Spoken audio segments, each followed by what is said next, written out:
Trump's grip on the Republican Party may be tighter than some would like to think. Yesterday, the Senate narrowly defeated a war powers resolution that would have limited the president's ability to make additional attacks on Venezuela after two Republican senators, Josh Hawley and Todd Young, they flipped at the last minute to bring the vote to a tie.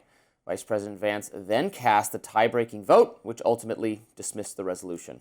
It was unlikely to become law anyway because it would either need to be signed by the president or Congress would need to override his veto, neither of which were at all likely to happen. It does, however, show the growing unease with the president's aggressive foreign policy in Venezuela, as well as the threats of military action in Greenland and Iran. Now, it comes as the U.S. has seized yet another Venezuela-linked tanker just today, ahead of a meeting between President Trump and Venezuelan opposition leader Maria Machado. It's the sixth time the U.S. has detained a vessel that is or has carried Venezuelan oil. Senator Hawley, one of the two senators that hopped the fence last minute, said he did so because he received assurances that American boots will not hit the ground in Venezuela. Let's take a listen. For me, this has always been about ground troops, ground troops into Venezuela, occupying Venezuela. That's not something that I think I would want to do. And listen, I talked to the president, I talked to the Secretary of State, I talked to the Department of Justice. I thank the administration for all of their outreach. And what the Secretary of State said to me very clearly is, we're not doing that. We don't have ground troops in Venezuela. This is not another Iraq. We're not going to occupy Venezuela. And you know what? That's good enough for me. Well, I'm glad he got those assurances. That is important. However, I would have liked him to hold out, I guess. I think it would be better to have Congress be the ones making these decisions. That is the role prescribed for them by our Constitution. The previous War Powers, the War Powers Act that is in force requires notification of Congress, and then there has to be a vote within 60 days. And the administration has no interest in following that. So I was happy to see Hawley standing up for principles. Josh Hawley is not a Republican I often have very many good things to say about because I really dislike his domestic policies, his economic policies. But on foreign policy, this was something I was glad to see him make a stand for. Of course, it wouldn't have mattered because Trump would have vetoed it had it passed.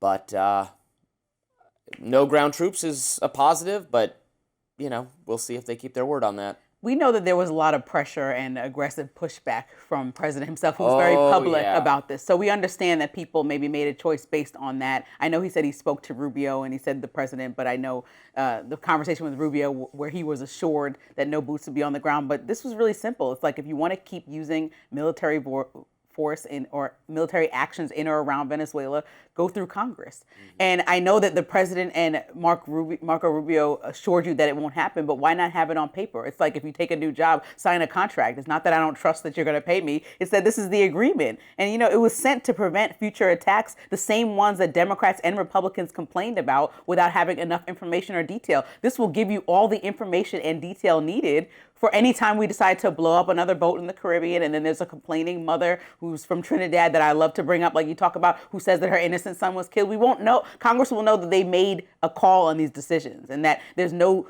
chance for them, because they were thoroughly explaining the mission, what was happening, or if innocent people died, they would feel clear and confident on that. And like you said, people don't think Congress does a great job in the first place as it stands. And so this is your job.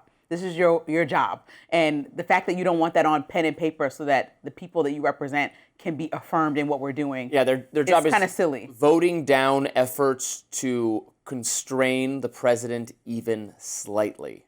That's too much for them. It's really sad. Right. That's why we have three branches of government. That's supposed to be the whole point. Now we have two. We have the Congress and the executive are merged into one branch. And we have the Supreme Court. And Marjorie Taylor Greene talked about that. Marjorie Taylor Greene said, Congress is not really, they're just Trump puppets. Up next, the White House is facing major backlash amid Federal Reserve independence fears. I will talk about that in my lens. Stick around. I know.